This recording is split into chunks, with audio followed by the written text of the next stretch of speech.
Hey guys, this is Ben with No Accent Callers, and in today's video, we are going to be going over why the worst marketing channel that you can run in 2026 is SMS.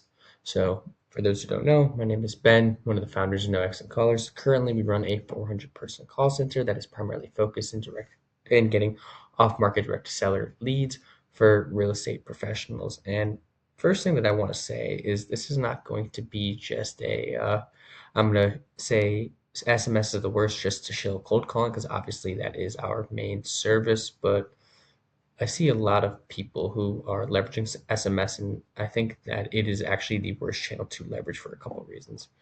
Number one is the compliance side. So when you're doing outreach to consumers, there is going to be regulations. And there's something specifically called the TCPA, the Telephone Consumer Protection Act. And this is to protect consumers against, mass marketers, spammers, scammers. So essentially, you're not allowed to promote and solicit to consumers. And the possible ways that you are able to promote and solicit is cold calling, SMS, and then let's just go ringless voicemail drop. And specifically for SMS, it's actually more uncompliant compared to cold calling. In order to actually do SMS outreach, you need to have someone who's opted in. But if you're doing mass texting as a way to generate leads, there is no opt in, and you are doing really uncompliant fucking shit. The next is you're actually going to get too many leads.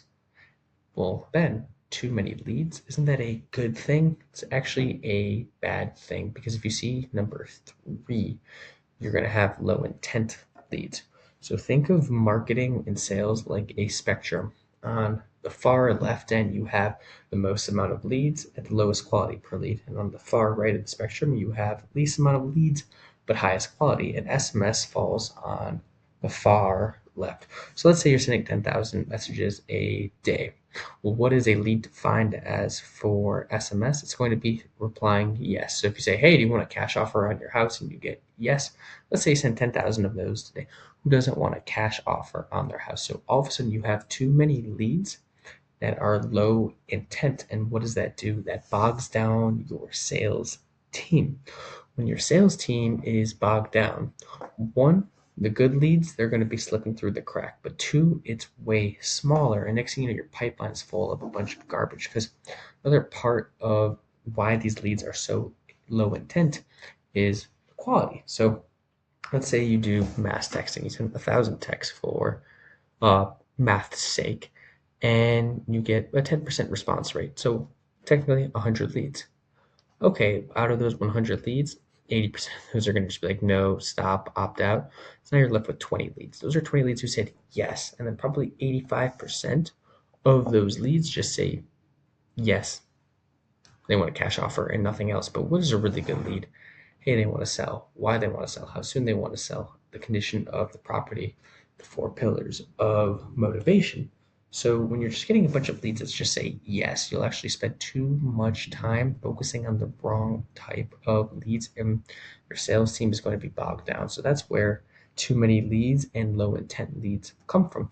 So now you just have to look at what your marketing is. It's like, okay, do I want to do uncompliant shit? Do I want to get overwhelmed with a lot of really low intense, low quality leads? Because I'll tell you, a pro right now of SMS marketing is it's cheap, it's fast, you can get a lot of leads. But is that worth, which is number four, the risk of jail time? You don't want to mess around with the TCPA. Nope, not at all. The FCC, they will combat you. For every unsolicited text, you'll see that you can get fined up to $1,500. You send 1,000 a day, so 30,000 a month. 30 times 1,500 right there is a number bigger than what I can do in terms of mental math.